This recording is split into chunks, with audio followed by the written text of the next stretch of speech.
बिस्मिल्लाहिर्रहमानिर्रहीम। अस्सलाम वालेकुम डियर स्टूडेंट्स। उम्मीद है अब तमाम लोग खैरियत से होंगे। मैं हूं खिज़र फ़ारूक और आज हम स्टार्ट करने जा रहे हैं एक्सपेरिमेंट नंबर 3 क्लास 9th के, जो हम प्रैक्टिकल कर रहे हैं।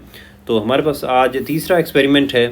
तो इसकी स्टेटमेंट है कि to find the thickness of a metal strip, कि हमें एक मेटल स्ट्रिप दी गई है या फिर वायर दी गई है, उसकी हमने फाइंड क्या करनी है, थिकनेस फाइंड करनी है। क्या यूज़ करके? स्क्रू गेज के स्क्रू गेज को यूज़ करके हमने किसी वायर या मेटल स्ट्रिप की क्या फाइंड करनी है, थिकनेस फाइंड करनी है। अब ये 12 मार्क्स का जो है क्वेश्चन है। अब इस क्वेश्चन को किस तरह से जो है वो डिवाइड किया गया है। सबसे पहले इसका हम लिखेंगे प्रोसीजर के कितने मार्क्स मिलेंगे? 5। हम लीस्ट काउंट फाइंड करेंगे। किस चीज़ का लीस्ट काउंट फाइंड करेंगे? हम स्क्रू गेज का लीस्ट काउंट फाइंड करेंगे। और क्या फाइंड करेंगे? ज़ीरो एरर फाइंड करेंगे। तो हमें कितने मार्क्स मिल जाएंगे? 2। फाइंड द डायमीटर या जो थिकनेस है वो हम फाइंड करेंगे कितने टाइम्स? 3 टाइम्स। 3 बार जो है हम उसकी थिकनेस या डायमीटर फाइंड करेंगे तो हमें 3 मार्क्स मिल जाएंगे। एवरेज लेंगे इनका, कि हमारे पास जो ये थिकनेस आई है 3 टाइम्स, उसका जब एवरेज लेंगे तो उसके हमें मिल जाएंगे 2 मार्क्स। तो टोटल यहाँ पे हमारे पास कितने मार्क्स हो गए? 12। तो ये 12 मार्क्स का क्वेश्चन होगा कि स्क्रू गेज को यूज़ करके मेटल स्ट्रिप या वायर की थिकनेस फाइंड करें। तो थोड़ा सा इंट्रोडक्शन जो है यहाँ पे हम स्क्रू गेज का देख लेते हैं कि स्क्रू गेज को में किस कौन कौन सी चीज़ें हैं। तो सबसे पहले आप देखें, आपके सामने ये स्क्रू गेज आपको नज़र आ रहा है। तो यहाँ से हम स्टार्ट करते हैं कि इसकी जो ये साइड है इसको रेचिट कहा जाता है। इसे पकड़कर जो हम इसकी जो सर्कुलर स्केल है उसको मूव कराते हैं। उसके बाद अगले पार्ट्स को थिम्बल कहते हैं। और इसी के साथ ही हमारे पास होती है यहाँ पे सर्कुलर स्केल। और सर्कुलर स्केल के ऊपर जो है आपको रीडिंग्स नज़र आ रही हैं। सर्कुलर स्केल से आगे हमारे पास होती है मेन स्केल। मेन स्केल किसके ऊपर होती है? हालो सिलेंडर के ऊपर होती है। हालो सिलेंडर के ऊपर ये मेन स्केल हो गई। और मेन स्केल के ऊपर जो एक लाइन सीधी आपको नज़र आ रही है, इस लाइन को इंडेक्स लाइन कहते हैं। ये जो लाइन है हमारे पास, इस लाइन को क्या बोलते हैं? Index line. उसके बाद मेटल फ्रेम है हमारे पास, एक यू शेप का मेटल फ्रेम होता है। लॉक है कि किसी भी चीज़ को हम यहाँ पे प्लेस करके उसको क्या कर सकते हैं? लॉक कर सकते हैं।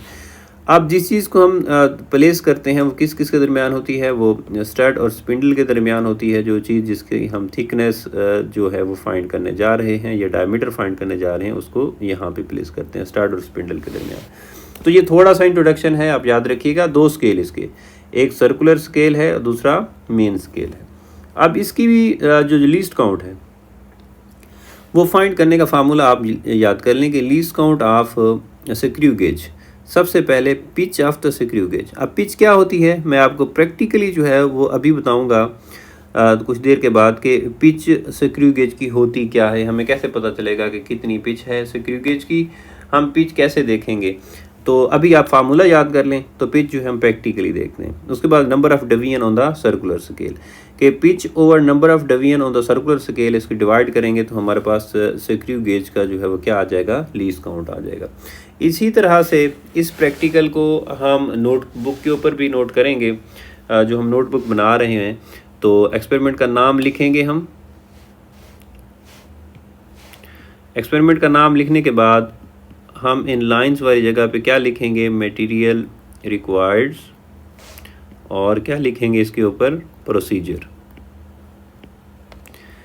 ये 2 चीज़ें हमने अपने बॉल पेन से या अपने पेन से जो है वो यहाँ पे मार्कर से हेडिंग देकर ये लिखनी है।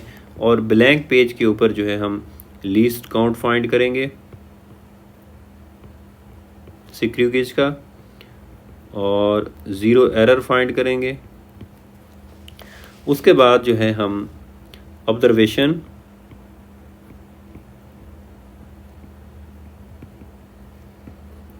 एंड डेटा प्रोसेसिंग, कि जो मैं आपको रीडिंग्स बताऊंगा, जो रीडिंग्स हम लेंगे उस रीडिंग्स को जो है वो टेबल में हम यहाँ पे एक टेबल बनाएंगे लेड पेंसिल से, और वो सारी रीडिंग्स हम यहाँ पे लिख देंगे। और आखिर में हमारे पास क्या होगा? कंक्लूजन, या जो हमारे पास जो हमारे रिजल्ट्स होंगे वो हम यहाँ पे लिख देंगे ब्लैंक पेज के ऊपर।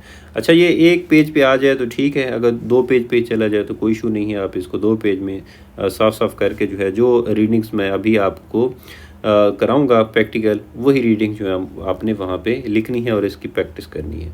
तो आइए अब हम चलते हैं प्रैक्टिकली जो है, हम एक मेटल स्ट्रिप की थिकनेस फाइंड करते हैं बाय यूजिंग स्क्रू गेज। ये हमारे पास स्क्रू गेज है। स्क्रू गेज की मदद से हमने एक्सपेरिमेंट करना है। तो कुछ थ्योरेटिकल इन्फॉर्मेशन इसके बारे में मैं आपको बता चुका हूँ। अब प्रैक्टिकली जो है मैं बताऊंगा कि ये किन किन पार्ट्स पर मुश्तमिल है। सबसे पहले इसको हम रेचिट कहते हैं, कि जिसकी मदद से पकड़कर हम इसको रोटेट कराते हैं। ये रेचिट हो गया। ये हमारे पास जो है वो थिम्बल है, और थिम्बल से आगे अगर आप देखें, आपको ये रीडिंग्स नज़र आ रही हैं। ये वाली रीडिंग्स ये सर्कुलर स्केल की रीडिंग्स हैं, जो कि सर्कल में आपको नज़र आ रही हैं। ये सर्कुलर स्केल की रीडिंग्स हैं। और सर्कुलर स्केल से अगर फर्दर हम आगे चलें, कुछ और रीडिंग्स भी हमें नज़र आ रही हैं। इसको मेन स्केल कहा जाता है, और मेन स्केल के ऊपर आपको ये एक सीधी लाइन नज़र आ रही है। इसको डॉटम लाइन भी कहते हैं और इंडेक्स लाइन भी कहा जाता है, ठीक है। और इससे आगे चलें तो ये एक लॉक है। कोई भी चीज़ जिसकी हमने थिकनेस फाइंड करनी है वो यहाँ पे प्लेस करके इसको हम लॉक कर सकते हैं। ये एक यू शेप जो है फ्रेम है, और इन दो के नाम जो हैं, इसे हम स्पिंडल कहते हैं और इसको स्टड कहा जाता है। तो ये सारी चीज़ें जो यहाँ पे हैं, बेसिक हम जो है 2 स्केल्स पे बात कर लेते हैं। कि एक सर्कुलर स्केल पे आप देखें, आपको रीडिंग्स नज़र आ रही है। ये 45 और 45 से अब हम आगे चलें तो ये 50 तक जो है हमें डिवीजन्स नज़र आ रहे हैं सर्कुलर स्केल के ऊपर। और अगर मेन स्केल की बात करें तो मेन स्केल के ऊपर आप देखें, ये 0 के बाद जो है हमें 5, ये क्या है, ये मिलीमीटर हैं। आप देखें 0 के बाद 1 2 3 4 और ये 5, ये रीडिंग्स हमें नज़र आ रही हैं। ये मिलीमीटर में रीडिंग्स हैं। और अगर आप नीचे देखें तो 0 और 1 के दरमियान एक छोटी सी लाइन है। तो इसका मतलब ये है 0 के बाद अगर 1 मिलीमीटर है तो ये बिल्कुल एग्जैक्ट इनके दरमियान में है। तो ये 0.5 मिलीमीटर है, याद रखिएगा। नीचे वाली लाइन 0.5 मिलीमीटर की है। तो ये मेन स्केल, और इसको डॉटम लाइन या फिर इंडेक्स लाइन कहा जाता है। और सबसे पहले जो है हम इसका लीस्ट काउंट फाइंड करेंगे इस एक्सपेरिमेंट को करने के लिए। एक्सपेरिमेंट हमारे पास ये है कि measure the thickness of metal strip. एक मेटल स्ट्रिप हो या फिर वायर हो, उसकी हमने क्या फाइंड करनी है, थिकनेस फाइंड करनी है by using screw gauge. Screw gauge को यूज़ करके हमने उसकी थिकनेस फाइंड करनी है। तो ये हमारे पास एक मेटल स्ट्रिप है, इसकी हम जो है थिकनेस फाइंड करेंगे इस स्क्रू गेज को यूज़ करके। तो सबसे पहले हमें इसके लीस्ट काउंट का पता होना चाहिए। मैंने आपको लीस्ट काउंट का फार्मूला बताया, तो सबसे पहले आप उसका फार्मूला याद कर लें कि least count of screw gauge क्या होता है। Least count of screw gauge होता है pitch over number of division on circular scale. Circular scale के ऊपर नंबर ऑफ डिवीजन्स, ये होती है पिच ऑफ स्क्रू गेज। तो हमारे पास least count of screw gauge. तो पिच क्या होती है स्क्रू गेज की, ये सबसे पहले हम देख लेते हैं। उसके बाद नंबर ऑफ डिवीजन, फिर इनको हम डिवाइड कर देंगे तो हमारे पास आ जाएगा least count of screw gauge. Pitch क्या होती है, आप देखें जैसे ही आप रेचेट से इस सर्कुलर स्केल को घुमाते हो, तो ये सर्कुलर स्केल जैसे ही रोटेट करता है, घूमता है, तो मेन स्केल की रीडिंग जो है आपको नज़र आना शुरू हो जाती हैं। कि ये बेसिकली ये घूमते हुए मेन स्केल से ये जो सर्कुलर स्केल है ये पीछे हटना शुरू हो जाता है। आप इसको कर दें क्लोज करने के बाद आप इसको एक रोटेशन दें। अब आप एक रोटेशन जब देंगे तो जितनी रीडिंग आपको मेन स्केल के ऊपर मिलेगी वो इसकी पिच होगी। अब मैं इसको एक रोटेशन देता हूँ,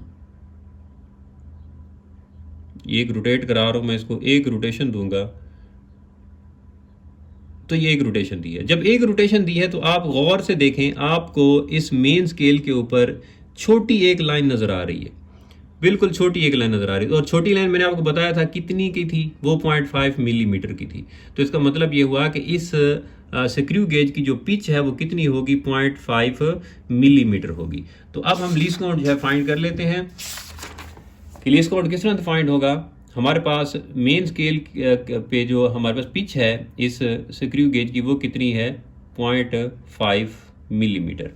अब उसके बाद divided by total number of division on circular scale. Circular scale के ऊपर आपने डिवीजन देखने हैं। देखो 45, 46, 47, 48, 49 और ये 50, जो जी 0 वाली लाइन है ये कौन सी है, 50 है।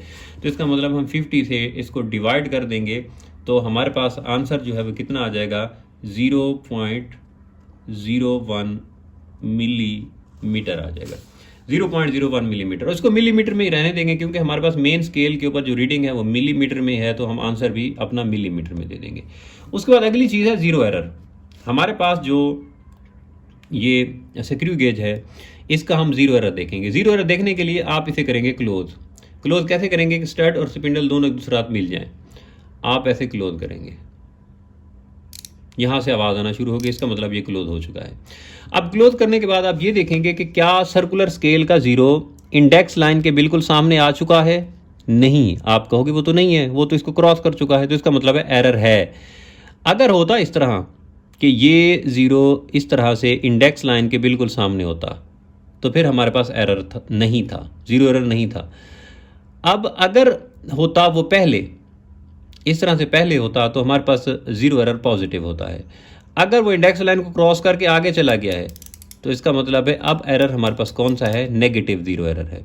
अब एरर कैलकुलेट हम किस तरह से करेंगे, हम एरर कैलकुलेट किस तरह से करेंगे, हम देखेंगे कि इंडेक्स लाइन के सामने कौन सी लाइन है। आप देखो कि 45, 46, 47 इंडेक्स लाइन के बिल्कुल सामने है। एक तो ये मेथड है कि जो लाइन है टोटल लाइन में से उसको हम कर देंगे माइनस, तो हमारे पास कितना आ जाएगा 3 को हम करेंगे लीस्ट काउंट से मल्टीप्लाई, तो हमारे पास आ जाएगा ज़ीरो एरर। या दूसरी ये चीज़ कि आप देखें कि ये कितनी लाइन क्रॉस कर चुकी हैं डॉटम लाइन को या इंडेक्स लाइन को, तो आप कहोगे कि वो ये 1, 2 और ये 3, सिंपल सी बात है कि 3 लाइन क्रॉस कर चुकी हैं। तो इस 3 को हम मल्टीप्लाई कर देंगे किसके साथ, 0.01 के साथ, तो हमारे पास आंसर कितना आ जाएगा 0.03। तो 0.03 मिलीमीटर ये आ गया ज़ीरो एरर, और ये एरर कौन सा होगा, नेगेटिव ज़ीरो एरर होगा। अब नेगेटिव ज़ीरो एरर है तो ज़ीरो करेक्शन क्या होगी हमारे पास, प्लस 0.03 मिलीमीटर जो हमारे पास ये अब ज़ीरो करेक्शन होगी। एरर नेगेटिव हो तो करेक्शन क्या होती है, पॉजिटिव होती है। तो ये हमने एरर भी फाइंड कर लिया। उसके बाद अब हमें जो मेटल स्ट्रिप दी गई है उस मेटल स्ट्रिप की जो हम थिकनेस फाइंड करते हैं। इस मेटल स्ट्रिप को जो है हम प्लेस करेंगे स्टड और स्पिंडल के दरमियान। ऐसे आप इसको स्टड और स्पिंडल के दरमियान रखोगे। उसके बाद इसको करेंगे क्लोज।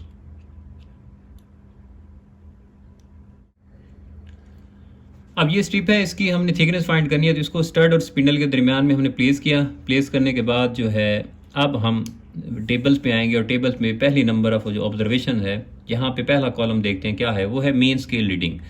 सबसे पहले हम मेन स्केल रीडिंग लेंगे। अब आप गौर से देखिएगा कि मेन स्केल रीडिंग हमने किस तरह से लेनी है। आप अगर गौर से देख रहे होंगे तो आपको एक ज़ीरो के बाद एक लाइन ऊपर नज़र आ रही है बड़ी, तो इसका मतलब है ये होगी 1 मिलीमीटर की। अब इससे आगे देखो बड़ी लाइन और नज़र नहीं आ रही, लेकिन उससे नीचे छोटी और लाइन भी नज़र आ रही है। 1 से आगे एक और छोटी नज़र आ रही है, तो इसका मतलब है 1 पूरा हुआ, और उससे आगे छोटी लाइन नज़र आ रही है, तो इसका मतलब ये कितनी हुई, 1.5 हुई। ठीक है, तो 1.5, तो हमारे पास मेन स्केल रीडिंग आ गई 1.5 मिलीमीटर। उसके बाद अगला कॉलम देखेंगे कि division of circular scale coinciding with the datum line, के कौन सा डिवीजन सर्कुलर स्केल का डॉटम लाइन से कोइंसाइड कर रहा है। आप कहोगे कि वो 40 तो क्रॉस कर चुका, लेकिन 40 से पहले वाली लाइन जो है वो डॉटम लाइन्स को जो है बिल्कुल कोइंसाइड कर रही है, तो इसका मतलब हुआ हमारे पास कौन सी लाइन मिल रही है, 39। अब अगले कॉलम में चलें। बाकी रीडिंग उसी तरह से हैं कि फ्रैक्शन टू बी एडेड, इस लाइन को लीस्ट काउंट से मल्टीप्लाई कर देंगे कि 39 मल्टीप्लाइड बाई लीस्ट काउंट हमारे पास कितना है 0.01, तो हमारे पास आंसर आ गया 0.39 मिलीमीटर।